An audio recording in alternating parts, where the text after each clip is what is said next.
to LOA Today. I'm Walt Thiessen. With me today is abundance teacher and money coach, Jody Lynn Craven. This is your daily dose of happy.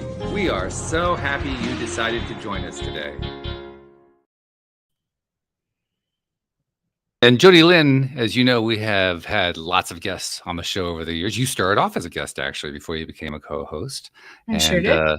In fact, I need to pass along a message to you. I had a message from a previous guest whom you know very well. Her name is Marilyn Penny. She wanted to say hello and how much she enjoyed working with you and with Heather. So hello from Marilyn. Oh, I love that. Interesting little side note. She told me in the email that she sent me today that, Steve, we just celebrated the 11th anniversary of the show on September 26, 2023. And Marilyn wrote to tell me that congratulations. And by the way, that was her birthday. So synchronicities happening all over the place around here, which is very cool stuff. But, you know, Jody Lynn, with all the people we've had, I mean, we have lots of people who come on. They talk about, you know, the traumas that have gone on in their lives. You know, there's the crash and burns, and then there's the flight of the Phoenix. And there's the theme just plays out over and over again. I don't think we've had that many people on who've had to deal with a lifetime of trauma. No. That's an entirely different animal. But that's exactly what our guest today has had to deal with. And I think we're going to learn some really interesting stuff about not only how you deal with it, but how you come out the other side. His name is Steve Wilson. And around the age of 9 or 10, he was diagnosed as bipolar. And it has been a journey that he never expected. But he's going to tell us all about it here. So, Steve, welcome to the program. How are you doing today? Very good, thank you. Very good. That was wrong, what you said. Oh, what? Oh, correct me. What needs to be corrected? Okay, when I was 9 years old, I was sexually assaulted by a man who enticed me out of the line to get a Coke at a movie theater. Wow. Took me in the restroom and raped me. Wow. I was 9. That was 1958. I'm now 75, and at that time, there wasn't much known about the things I went through. There was no one to talk to. There was no one I could confide in. For some reason, and I hear this a lot, I blamed it all on myself. Did I look like I was enticing him when I stood there? You know, all this stuff. So anyway, I decided not to tell anybody, and I didn't for 30 years. And I kept it inside me. And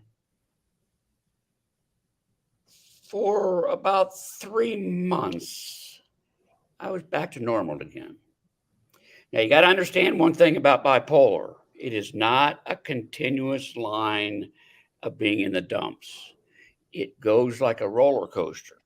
Right. So 3 months, you'll be okay, living life okay.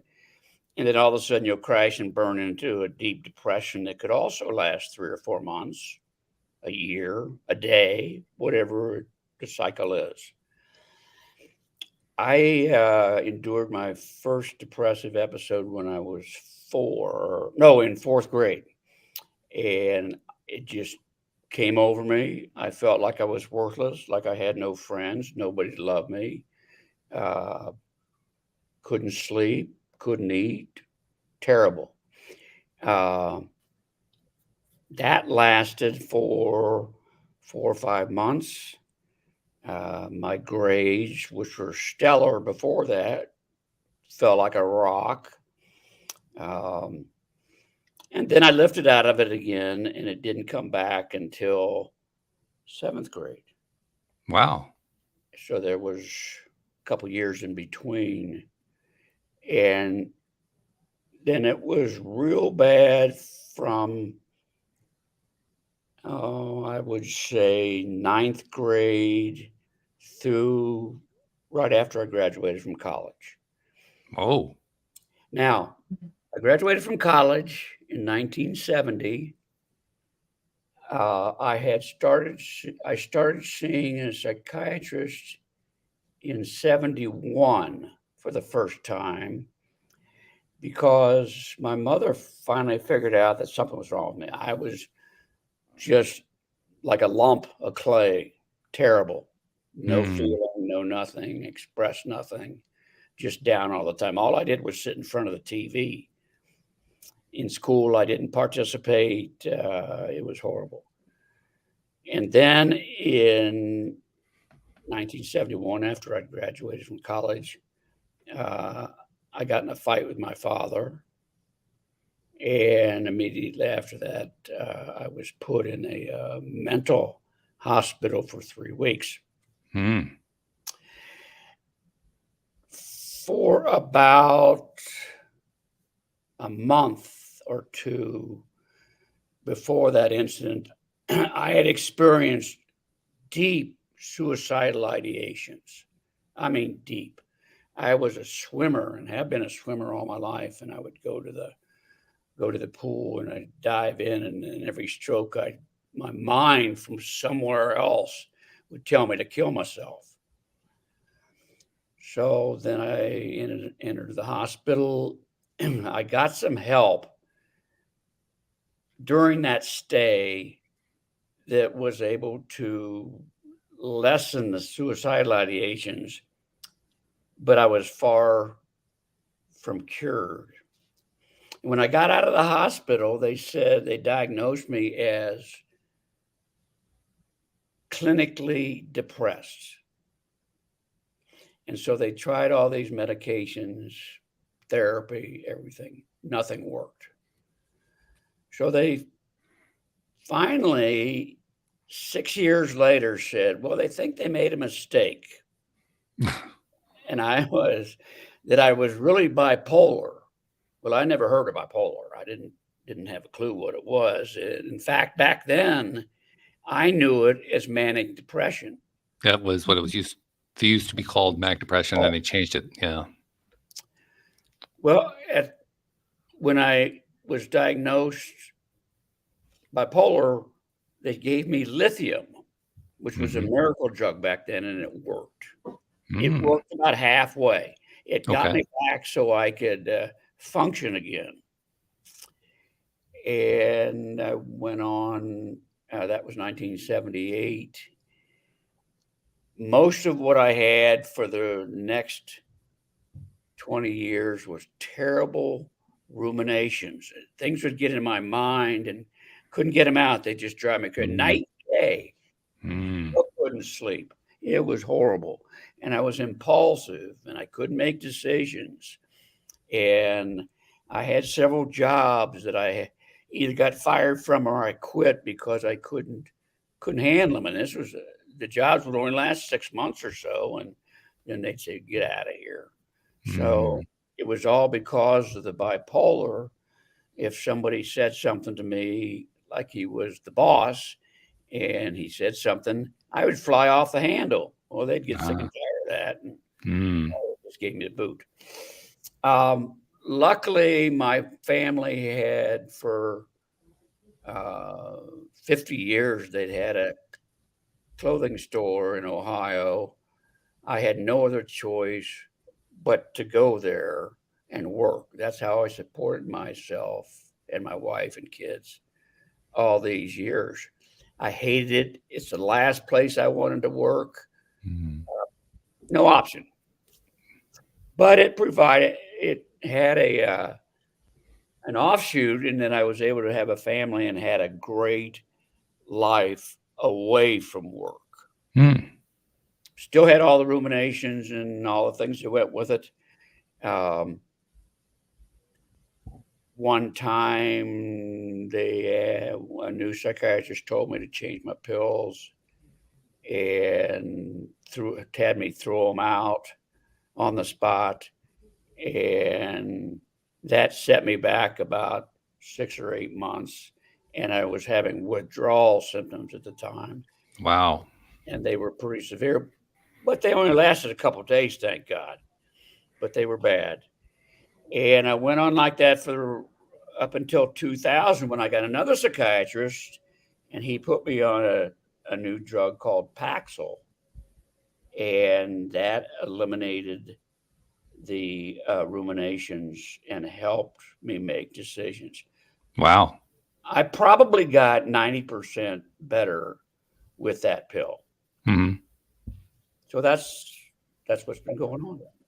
Yeah, well, that's plenty. Like, do you need to have more? I mean, seriously. No kidding.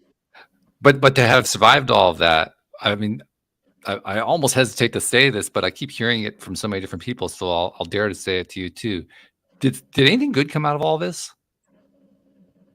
Did anything come out of it? Anything good come out of it? Yes, plenty. Two really good things, and the reason I wrote the book was because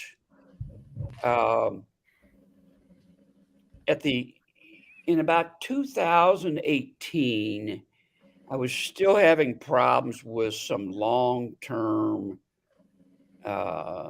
experience I had that I kept still ruminating on those 2 or 3 all the time. So I went to a trauma therapist, and she had me go through my entire life, starting with my earliest memory. And when we did this over several month period, we both looked at the thing when we got done with it and said, Jesus, you've been through a lot. You ought to write a book about this. Yeah, hey, there's an idea. So I decided to anyway. But what I really learned from before I wrote the book was that there is no cure for bipolar, just like there's no cure for depression. But what I learned was I was able to have a good life in spite of all that because I followed the rules and did what I was told to do to get better. And I did things like if a pill wasn't working for me, I would tell the psychiatrist and we'd do something else. Okay. So I kind of figured, well, maybe everybody else can get some help and some kind of a life if they just do what I did. Understandable. That's a very common theme. People go through challenging times. They find answers at the end, and they want to share them with the world, which is a laudable thing because you want to be able to help other people. By the way, the book that he wrote is called Teetering on a Tightrope, My Bipolar Journey by Steve Wilson. And that is available, of course, anywhere you can buy books. You told us what made you decide to write it, but what's the process like of writing that? Because you're basically telling your story, and you're telling the hardest parts of the story. Well, my book goes my life through chronological order, starting at age 8. It was not that difficult to write the book because I knew everything I was going to put in it. It was getting it in the right sequence and writing it in a way that it would be an easy read for everybody. The real problem is getting it published. That's always a problem. Yeah. That takes a lot of work, a year and a half or 2 to get done. And I was forced to go the self-publishing route, which costs a lot of money. And you have to kind of piecemeal everything out. And in my estimation, I'd never do it again. I'm thinking about writing another book, but I would never self-publish again. It just didn't work out, and I don't want to go through that again. But anyway, I had been a sports writer and the sports information director at Ohio Wesleyan University in Ohio right when I got out of college. So I was kind of used to writing.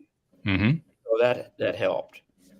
But what really helped me decide to write the book was going back to about 1995.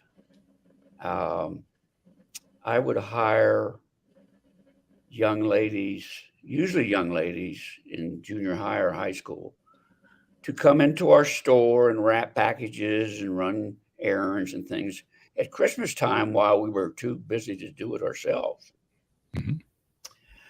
So this one year I hired this little girl. she was about 16. She had everything going for her. She was cute. She was a good athlete. I believe she played basketball. She was bubbly. She'd do anything for you. I thought, this kid's going somewhere.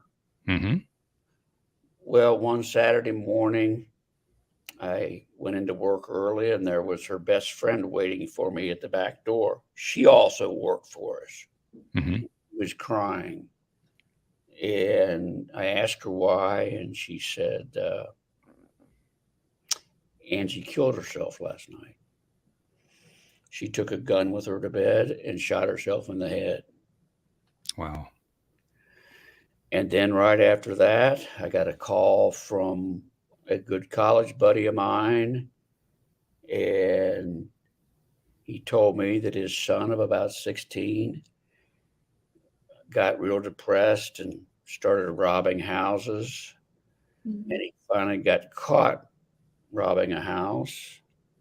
And his parents were called to come down and pick him up at the police station.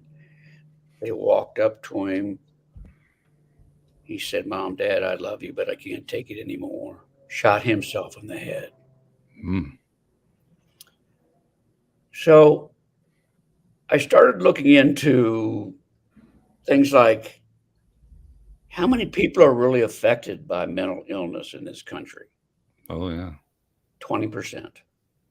Wow. Lots of people. And then I started looking into how many children. 20%. Mm. A lot of kids. Wow.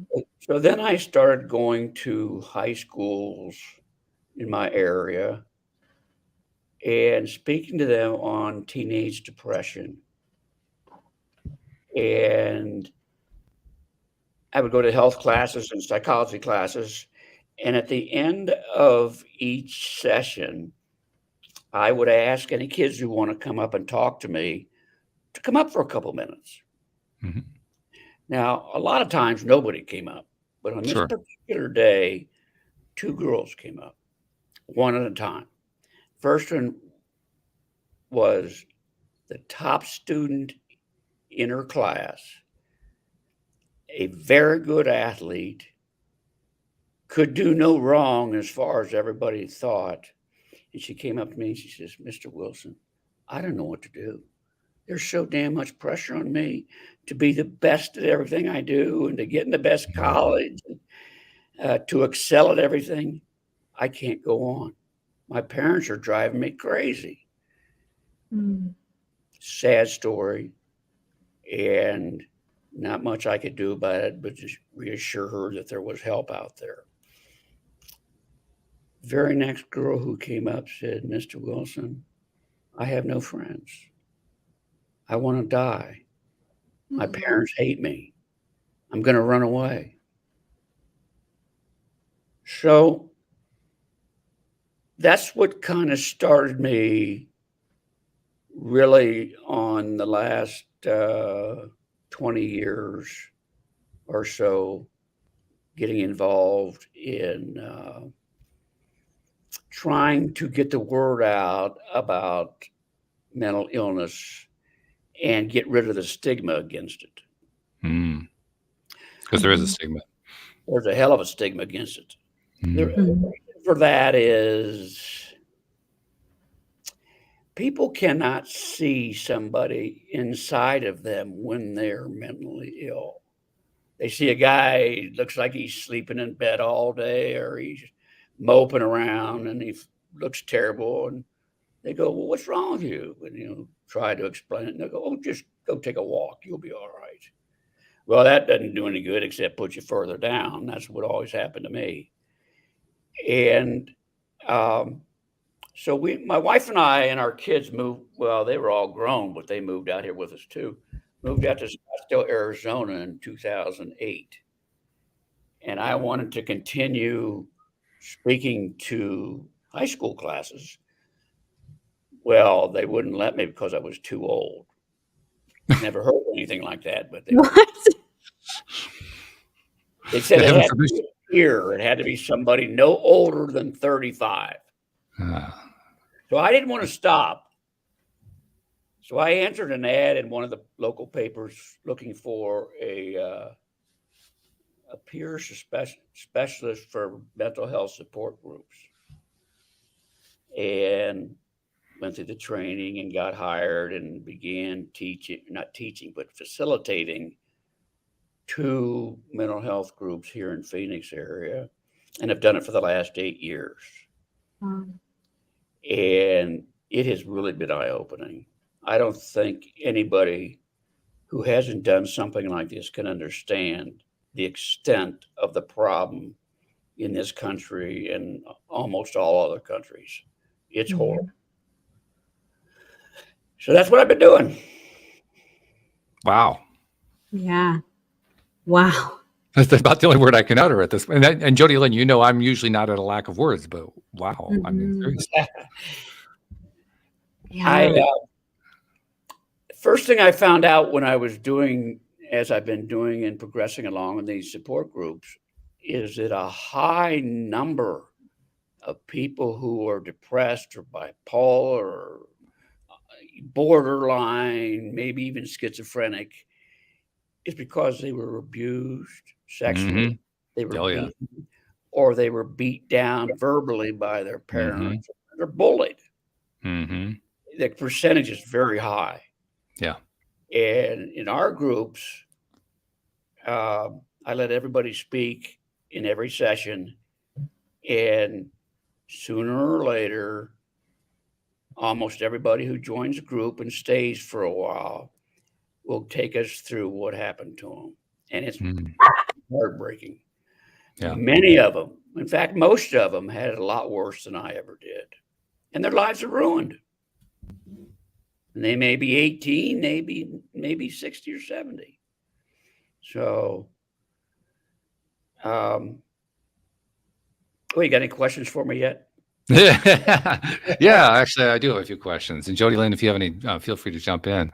But my first main question is, where is the hope here? The reason I ask that question is, no matter how bad situations get, I've always found that there's ways to hope, there's ways to find a way out. But since I don't know this particular storyline well enough, I don't know where that path is. Do you have any ideas? Yes, there's a couple, what I would call, the first two I'll talk about, could be very simple. One is insurance. The insurance companies in this country, and I've done podcasts all over, are about the same. They don't give much coverage. Right.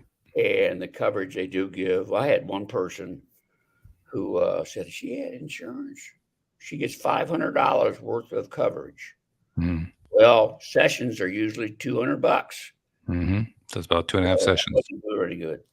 The insurance companies, when I was out of college and married and getting my first life insurance policy, right under the beginning, it said no coverage for mental health problems. That's the way it's been. Well, I don't think that holds true anymore, that part. But as far as insurance coverage, it holds true today. In fact, it's even worse. Now, if you've got a lot of money, or even you make, I don't know, 80, 100,000 at that level, 60,000, and can afford coverage, there's coverage out there with psychiatrists and psychologists. But if you fall in the crack of where you're only making $30,000, $40,000, you're in trouble as far as getting help. Right.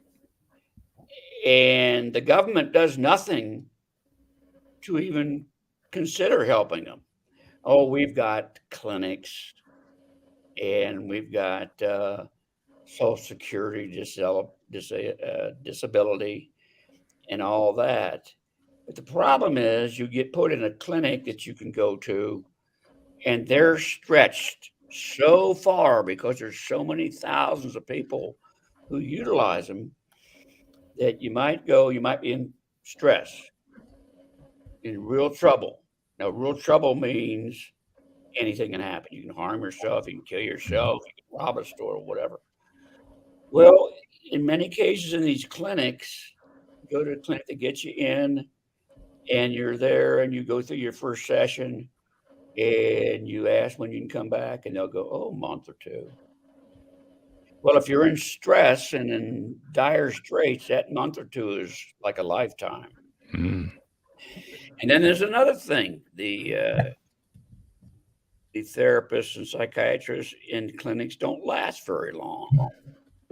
So it takes 3 or 4 or 5 sessions to get used to and comfortable with your therapist, and then you come back the 6th time and they're gone. And you got to start the process all over again. Yeah, So that's a challenge. we don't fund, give the money. Let's compare it. Somebody has a heart attack, bam, they're there right now fixing them. Damn the cost, we'll figure out how to pay for it. Mental health it isn't that way. If you can afford it, you can get it. If you can't afford it, well, there's a little bit here for you, but good luck. Yeah, and that's the key right there, because there's plenty of mental health help, but you have to be able to afford it.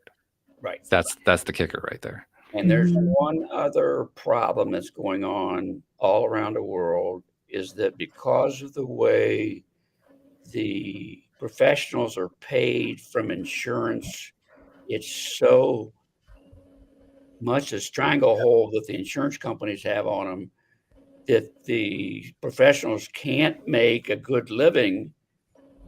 So the number of therapists is dwindling. And I think I heard something or read something that in the next 10 years, we're going to be down 30,000 professionals. So you got a lot of problems, and I will blame the insurance companies every time. Now, you asked me, I told you there was another thing, and that's the stigma against mental illness. And this goes into the government, to everyday life, all of it. People don't understand that mental illness is real. It can be devastating. It can affect all kinds of people around, even though they don't have the disease. And so people just kind of say, well, no big deal. And the government never does anything for them. They think, well, you don't have to worry about them. So those are the two really problem areas I think we have in this country. I think it's hard when, like, to understand mental illness when you've never experienced it yourself, or haven't had, even if you've had somebody in your family actually that's gone through it, because it is on the inside. So it's like, hey, when I'm sad, I just go for a walk, or I do this, I can pick myself up. But that's not the case. That's not what happens. My mom has bipolar, and she's had it my entire life. And so it's not something that I've really truly understood, and still don't understand the gravity of it because I'm not in her shoes. But understanding that there's a chemical imbalance in her brain, that her brain doesn't work like mine works, really helped me see that, okay, well, she could look fine. Like, she looks like she can do things. And she was I don't know if there's different types of bipolar, but she would go through a period of work, 24 hours, beast mode, just on it, sharp, doing all of these things. She'd work 24/7. And then she would go through this crash period where she would be drinking a lot and just in the dumps, and become an alcoholic, and all of these things were tying into all of this. So it was quite a tumultuous upbringing, going through all of that, watching your mom do that. And it's really hard to understand or grasp, so especially at that age, what is actually happening. But I was really grateful for my dad explaining things in a way that was simple, because even the doctors, they give you the 40,000 foot view of what's actually going on. And people can't comprehend that. Well, I'll tell you, you asked how many kinds of bipolar there are. There are two. Bipolar 1 is depression, which follows into a high, terrible mania. Just like what you described with your mother working 24 hours a day. She thought she could accomplish anything. She probably spent a lot of money, probably stayed up all night, all these things. And what they do is they have a tendency to ruin someone's life and the people around them. They get this big high, and it can last 6 months, it can last 2 months, and then they come crashing down, and they go into the depths of a deep depression. And that basically is bipolar 1. Bipolar 2 is the opposite. Bipolar 2, you usually start out with a deeper depression. Now, when I use the word depression, I can go to you and say, or you can ask me, what's it feel like to be depressed? Well, no matter what I say, you can't understand it. You have no idea what it's like to be at the bottom of the barrel, no way to look, but in many instances, to die. Or these kids especially harm themselves by cutting or burning. You know what that is? Well, they do this, and the reason they do it is to get a momentary relief from their mind. So, and then the bipolar 2 gets better, and the depression goes away, and they hit, or let's say I hit, hypomania, which is in between mania and normalcy. And you're not I wasn't as manic as other people get. But to give you an example of what I did one time, I took my wife 6 or 8 years ago to get a new car. And she picked out the car she wanted. And I looked over and saw another car sitting there, another kind. I said, I think I'll take that one too. So in both cases, we do stupid things. And if you were to ask me to really describe what it feels like to be really depressed, I would say take your worst day that you've ever had because you felt bad, I mean mentally bad, and multiply it by 100. You feel as though nothing is worthwhile in your life.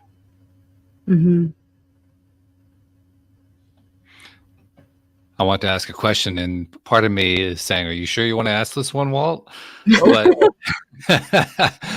But it's a topic that comes up here all the time on the show, and I don't think I'd even be true to what we do here if I didn't bring it up. But I don't know what kind of answer I'm going to get here. Since so much of what you're talking about is involved with what's going on in your mind, and like you were describing, we can't see that. No one can see that. That's true Right. for everybody. Many times, many of the things we talk about here, we're often talking about, things you can do to improve your life, to, get what you want out of life, and so on and so forth. And probably the number one topic that goes along with that is the topic of mindset. So the question that comes to my mind is, does mindset play a role here? And if so, what is it? Yes, it does, in the way that, all right, let's take a step back then, because to explain it, I've got to go to the medications. Medications can be a great thing for 50% of the people. For the other 50%, medications don't work, or they don't work nearly enough. So they've got to do other things. And also the people medication works for got to do other things too, but they're not in nearly as bad shape if they've got some medication working for them. Mm-hmm. So some of the things that can come into play to help you are, we talk about mindfulness a lot, Mm-hmm. which is training your thinking to shut out those horrible thoughts you have. And that goes into programs like EMDR, which is an eye movement thing. Mm-hmm. And then you can go to dialectical behavioral therapy, and you can go to cognitive behavioral therapy. You can go to outpatient intensive therapy. All of these, there are others too. So they all have to do, and you can do meditation, things like that. They all have to do with controlling the mind, just like what Mm-hmm. you were asking. I've seen well over 1,000 people in the 8 years I've been doing this, and several people have done these things that I just described. Many of them have been helped a lot.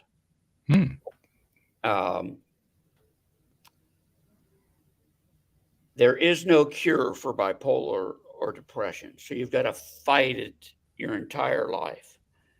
So when they get to do this, it doesn't mean you do it once. It make you feel better. You're doing better, and their courses, by the way, some of them go 5 days a week for 8 weeks or something like that. Sure. So the course ends, then you're out on your own, and then you may get back in the same problem again. Mm-hmm. With depression, bipolar, and the rest, more than likely that'll happen. So go ahead. No, go ahead and finish your statement. So there are most of these things are to condition your mind and get you to be in control. Mm-hmm. And I would say for them, if you really give it a chance, they'll work. And if you put all this stuff together, the medication, the EMDR, all these therapies, and you do them as you need them, you can have a pretty good life. The problem is, one, if you're not going to a therapist, how are you going to know about these programs? Mm-hmm. You might look them up on the internet, but what do you really know? And two, there's the people who think, well, there's nothing wrong with me. I'm just having a bad day. Well, that bad day goes into years. Yeah. And so they won't get any help. Then there are the people who go for medication and they take it for, whenever you go for medication, the therapist will always say, this is going to take a couple months for it to work. So don't get upset. Well, what a lot of people in my groups do, and what a lot of other people do, is they take the medication for a couple of weeks and it isn't working. It isn't supposed to yet. So they quit taking it. Mm-hmm. And they go right back in the dumpster. Then there's another group of people who take the medication, take it for 6 months, and it's working. Then they go, I don't need a medication anymore. I feel fine. Mm-hmm. And then they go back in the dumpster after Mm-hmm. that. And so what do? They don't repeat and try again. They give up. Mm-hmm. And that's how they have to live the rest of their lives. Yeah, That actually happened with my that actually happened with my mom, and her doctor actually took her off of all of her medication, was like, you're good. You've been stable for a long time. Who's just a general practitioner. My dad's like, no, this is not the right call, sir. And he's like, no, she's good. It's all good. And it went wildly off the tracks. Yeah. Wildly bad. And to the point where the doctor eventually called my dad and was like, okay, we should probably, get the police involved and put her in the hospital. And that's what happened. That's another problem with the way that mental patients who are in distress act unusually. And what do? They'd call the police, and the police come out, they knock them down, and they put them in the handcuffs. And all that does is make things worse. Mm-hmm. I know a little bit about a program here in Arizona where they are using people who have been trained in calming down and getting these people who are really upset, getting them into a way rather than attacking them. And then they go along with the police. So there is some stride in that regard, because when you go and attack someone who's having a mental breakdown, someone could get shot, someone could get knocked over. There's a lot of things. Oh, sure. Yeah. Mm-hmm. Yeah, no doubt about that. All of what you have been telling here, and I love the follow-up, Jody Lynn, that you told about your mom. All of it ties in with what I was going to say earlier when you stopped and said, what are you going to say? So this is all a good introduction to what I was going to lead into, which is one of the main ideas that has come out of so many discussions I've had with guests and co-hosts here on the show over the years, particularly those who have either a therapeutic or a coaching background or something along that line, is how long it takes for someone. Now, many of them are dealing with addictive behaviors, which is not quite the same thing, but there's some overlap. How long it takes for people with addictive behavior issues to change their neurological patterns. In fact, it came up in a conversation just the other day with my good friend Joel Elston. He's a former therapist and now a life coach in the Richmond, Virginia area. And he was talking about how it can take 90 days or more of continuously shifting patterns just to get the new pattern entrenched into the system. Mm-hmm. And that ties in directly to what you're talking about. If you have a program that's 5 days a week for eight weeks, well, that's basically a 40-day program. So you're like halfway to your 90 days, not quite halfway to your 90 days, and then you leave the program, and now you're on your own, and then people kind of fall off the wagon, for a lack of a better term. So it strikes me that one of the most important pieces to this is trying to find ways to help people stick with these mindset altering, whether it may be drug patterns, it may be meditations, it could be the mindfulness, all the different methods that you can use to start shifting your patterns, and then finding a way to help them stay there, to stay on that for 90 days, 120 days, 150 days, so they really can ingrain it in as a new behavior pattern. And I can't say I have the answer on that. It just strikes me that's a direction where I see hope. Yeah, it is a great direction. The roadblocks to get that to work are many. Thinking of the patient themselves, how they'll fight to not let everything end up successfully because of how hard it is. Oh, sure. I wanted to ask Jody, she's talking about her mother. Have you ever heard of an organization, NAMI? Mm-mm. Have you, Walt? I don't know that one, no. Okay, it's called the National Alliance of Mental Illness. Okay. Mm-hmm. And like my groups, which are support groups, they're throughout the United States. They may be in Canada, I don't know, but they're throughout the United States, every big city. And they hold group classes, which would have helped you when you first started encountering your mom acting that way. They teach classes on how to prepare family members, friends, anybody who is directly resulting from some person who's mentally ill. They teach them what to expect and how to react. Because one of the big problems is I needed support when I was going through it when I was young. I had none. Mm-hmm. Mm-hmm. And it's the same stuff that goes on today. People just don't have help because the other people don't know what's going on, or they don't care, or they can't put up with them, or whatever it is. Mm-hmm. There are classes that can help people understand. Can you give us an idea of what are some of the strategies that someone who is dealing with a relative or a close friend, somebody they're close to, who does have a mental illness, what are some of the things that they can do to Yeah, the best provide that thing is support? to support them, not criticize them. You don't Mm-hmm. have to tell them, what to do. When I went through the training to be a group facilitator, first thing they taught me was always talk to the people in I statements, Mm, meaning if I were in your position, I would do this. hmm. Or I knew somebody who was suffering from this. He told me that he did this. You never direct it to say you should do this. Yeah, don't make it an order. You don't make it an order. So, how many people know that? Nobody, unless you're going through it. Nobody has a clue. I mean, first thing you're going to say is, "Oh, come on, you can get over it." So,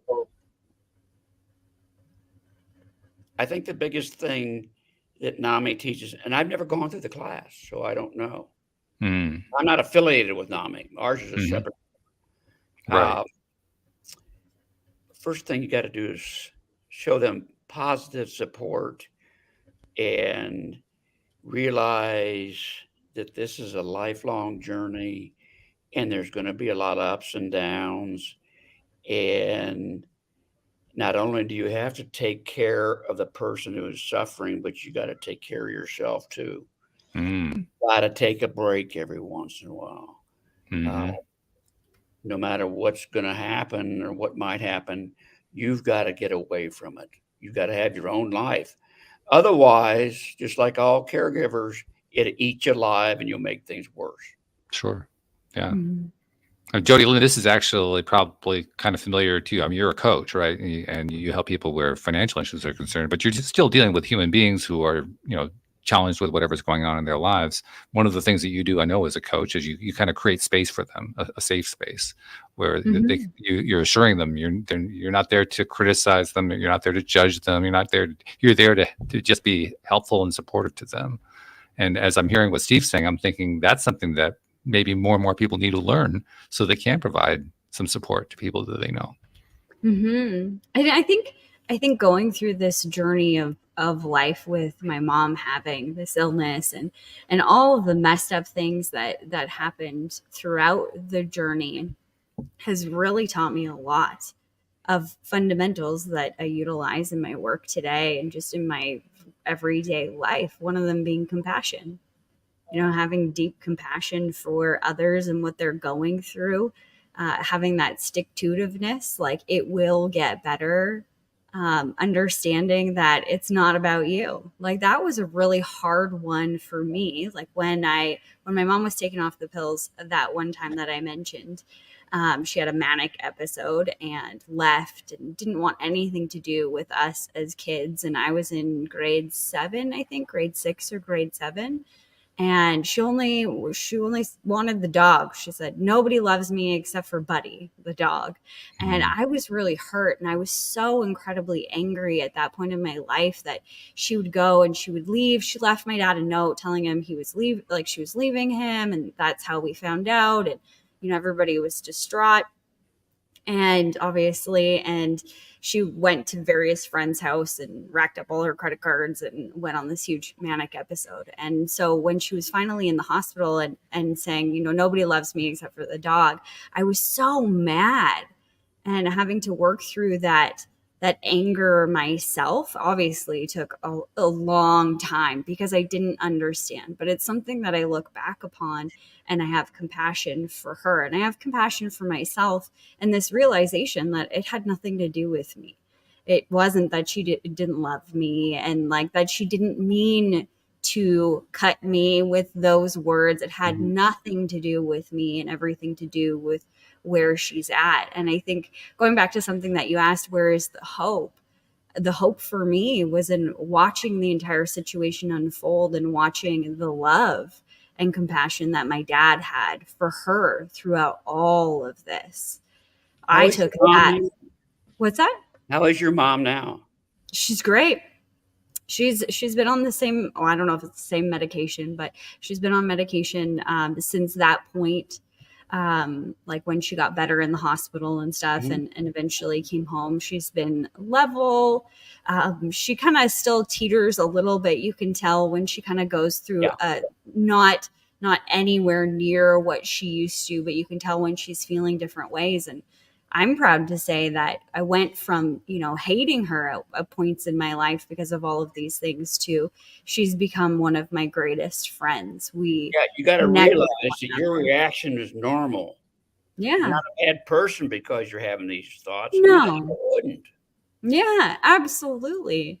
But she's taught me a lot, and understanding she had her own trauma and went through that, and just having that compassion for her. Now we have a relationship because I worked really hard to forgive her for all of those things and forgive myself for all of those things that were normal and expected and whatever for a young teenage kid to feel, but still felt like crap feeling them towards your parent, and learned to see her in a completely different light. One, she might not be perfect, but none of us are perfect. And seeing the beauty that comes with her and how big her heart is and all of the good things that she brings to the table in spite of all of these crappy hands she's been dealt in her life. Understood. Completely Yeah. understood. I'm glad she's doing well. See, and that can happen with anybody Yeah. suffering from these if they would just take the bull by the horns and run with it. Mm-hmm. Yeah. And get support apparently, because as you were describing, Jody Lynn, your father was very supportive to her, and that with that, Steve, that's exactly what you were saying people needed, and her mom got that. That apparently has helped.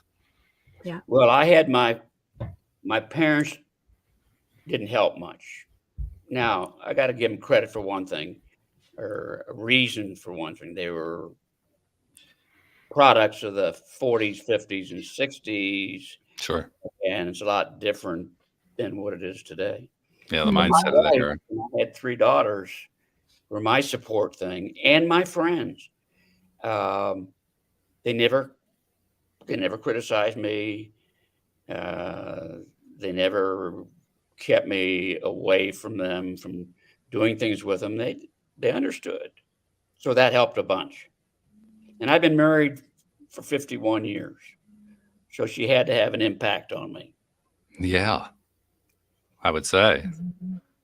Yeah, she definitely had, Absolutely. and apparently your daughters did as well. So, I mean, that's once again, that's providing evidence that shows when there is support for the person who's afflicted, that person can get it together, can Mhm. find a way through and create maybe not your typical normal life, but a life that is normal for them, and Right. that Mhm. other people can feel good about them and they can feel good about themselves. Well, if this disorder was one that was continuous all day, every day, you never even make it through the first year. You give up. But luckily, it comes and goes, and you have a chance to experience some good times. Mm. Mhm. Yeah. Are you able to carry those good times when you're dealing with the downtime, or is When there I'm like doing a what? when you're dealing with the downtime, do the good times help, or is there just like this wall that prevents you from even going there? Well, I don't have many downtimes. Oh, Uh, good. and it sounds like your mother doesn't either, Jody. That's right. And that's for me because of the medication and my family and friends. But occasionally I'll have a bad day where I want to stay in bed all day and do nothing. Just have to get through it. That's all you And can do. when you're in that space, are you able to mentally connect into the times when you're feeling good, or is that just too far away? I would say that when I'm in that space, I can't do much of anything. Now, Yeah. I'm not having thoughts of how terrible everything is and how to kill myself and how to do these things. I'm not having any of those thoughts. Okay. It's just a feeling of, I'm not going to do anything. I'm going to stay in bed, or I'm going to sit in a chair and listen to a book. Right. Right. Yeah, I get that. It makes sense too. I mean, we talk about that just with people who don't have issues like that. Everybody has a challenge going from a very low state to a very high state in one step. You just can't do it. I mean, we usually talk about taking incremental steps. So it makes total sense to me that it would be even worse when you're dealing with a condition like that. Yes. Yeah. Wow. This is really something. This has been quite the conversation. I have to say, every once in a while, there are episodes that we do where, I mean, every episode I'm always aiming for that subtitle, Your Daily Dose of Happy. And there are some of them that come along like this one where I'm thinking, okay, I know we can get there. How are we going to get there? What's going to be the route? I think we actually found it. I think, yes. Jody Lynn, you pretty much got us going when you were talking about compassion. Compassion you learned for your mom, and how it shifted your own mindset, and how you not only felt about yourself, but how you felt about your relationship with her. That's about the time where I felt like we were going on the upswing, where we were going to that happier, that better feeling space, which just goes to prove no matter what you're dealing with, there is a route out, but boy, sometimes it can be hard to find. Yeah, for sure. And when you do find it, and when you do find it, there's victory in that. There's something to celebrate when you do find it. That's what I find it in your story, Stephen, and in the story that you've been sharing with us. Even in the most darkest of those stories, there's always a way to be found. There are lots of obstacles in the way. There are lots of frustrations in the way. There are lots of what ifs. Wouldn't it be great if this was happening, but it's not happening? Wouldn't it be great if that's happening, but it's not happening? And yet, even with all those, there still are ways to get to where we need to go. That's my takeaway from your story today. Yeah, but on the other side, suicides around the world are skyrocketing. People are not able to find the way out. And I just had a friend of mine about 5 years ago, who was probably 60 years old, and he made a fantastic living, made a lot of money, gave a lot of money to his church, and looked like he was the happiest guy in the world. His wife walked down the stairs and had hanged himself. So you can never know what's going on in somebody's mind. Yeah, that's another important takeaway. If a guy comes up and he's got a broken leg, you can see it. It's obvious, right? Right, but you can't see what's going on inside somebody's head, especially since there is so much social pressure to not show that. I mean, I think that's probably the biggest part where the stigma is concerned with mental illness. You know, we're not allowed to show that we're feeling bad. We're not allowed to show that we're feeling whatever it is that we're feeling. And I see changes happening. There are definite shifts going on in society, but for many people, not nearly fast enough. Yeah, and then you look at the media, and in certain political spheres in this country, if there's a shooting and a killing, who did it? Someone with a mental illness. Oh, sure, yeah. We'll hear that over and over and over until they decide that every one of us is capable of doing something like that. Which is not true. Yeah. Well, two things. First of all, I want to reiterate the book. Your book is Teetering on a Tightrope, My Bipolar Journey. I said earlier that's available everywhere. I presume it actually is available everywhere. I presume it Amazon. Is not. It's not. Okay. So so then clarify for us, where do you get the book? You can get it in Amazon. You can get it at Barnes and Noble. Okay. You can get it on an ebook, an audio book, or a paperback. As I said, one of the bad things about self-publishing is very difficult to get it into local bookstores. Yeah. So it's limited, but we do what we can do to get it out. Well, good news with both Amazon and Barnes and Noble, that's going to be available for most people. So that's a fairly easy way to find. I want to tell everybody it's only 120 pages long, and it isn't some book that you got to spend hours reading. You can read it in 2 or 3 hours. You can listen to it in a couple, Mhm. and it's really a good read. Good. Okay. Yeah. So thank you for that. One other thing I always like to make it a point to do here, and this certainly applies to you too. I get the impression that the way you tell your story is by going to other podcasts like this one and telling your story to as many people as you can tell it to, Yes. which is totally laudable. You are amongst many people who come onto this show, come onto other shows, who have found a way through on your own situation and want to help other people find ways through with their situations. That's what I call a giver. You're a giver. You're somebody who wants to give to somebody else. And one thing that doesn't often happen with givers is that while givers are constantly giving, they don't often know all the different people that they're reaching. There are a lot of people you'll never meet, you'll never see, who are hearing you on this podcast and other podcasts and so forth. And we kind of tend to overlook that. I think that needs to shift. So I make it a point to say on behalf of those people that you've never met and that you've never seen, that you never will meet, that you never will see, and never will meet. Thank you for what you've been doing, because you're making a difference in this world, even if you don't actually see the result. Of course, people all along say the same thing. Well, if you help one person, it's been worth it. And that is true. And I have no idea how many people bought the book. I have no idea how many people have heard me, but I'm sure I've reached some people somewhere along the way.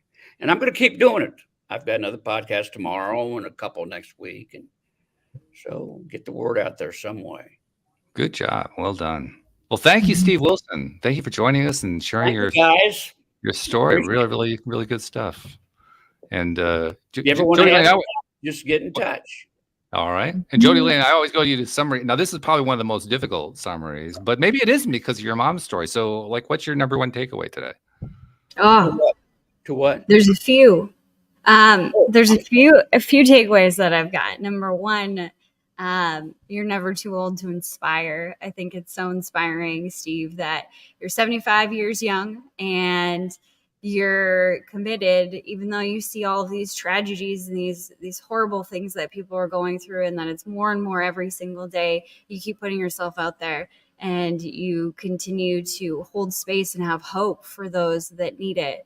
And I think it's also a reminder of compassion. You have no idea what someone is going through. They could be the bubbliest person you've ever met and happy-go-lucky or whatever, but be really hurting inside. And as a society, as humanity, we need to have more compassion for those around us and for those that are listening. I hope that it's a message of you're not alone. There's a lot of people that struggle with these things, and a lot of people who've been impacted through personal or, through their family or watching someone else that they know going through it, but you're never alone. And all it takes is to reach out. And that would be how I'd wrap up today. Well, I will tell you, almost everybody who comes into my groups, the first day they'll go, "Oh, it's so good to know I'm not alone. I was the only one suffering." That's right. Yeah. Yeah. They're not alone, especially when they come into the group. Now they know they're not alone. Now they finally have that support network they've been looking for. Oh, so I want to say one other thing about the groups. Yeah. Find them anywhere. Call NAMI. Go online. There are groups everywhere. You don't have to try to come to mine, because most groups can only handle about 15 people at a time. Right. Look for them on the internet in your city and you're there. In fact, in the description of the show, I'll include a link to the National Alliance of Mental Illness website, so that there's an easy source for people to find, exactly what they're looking for if they're looking for a group like that. Mm-hmm. So thank you once again, Steve. We appreciate your time and effort and energy and all that you're doing. And thank you to our podcast listeners everywhere. We'll see you all next time here on LOA Today. Goodbye, everybody. Thank you.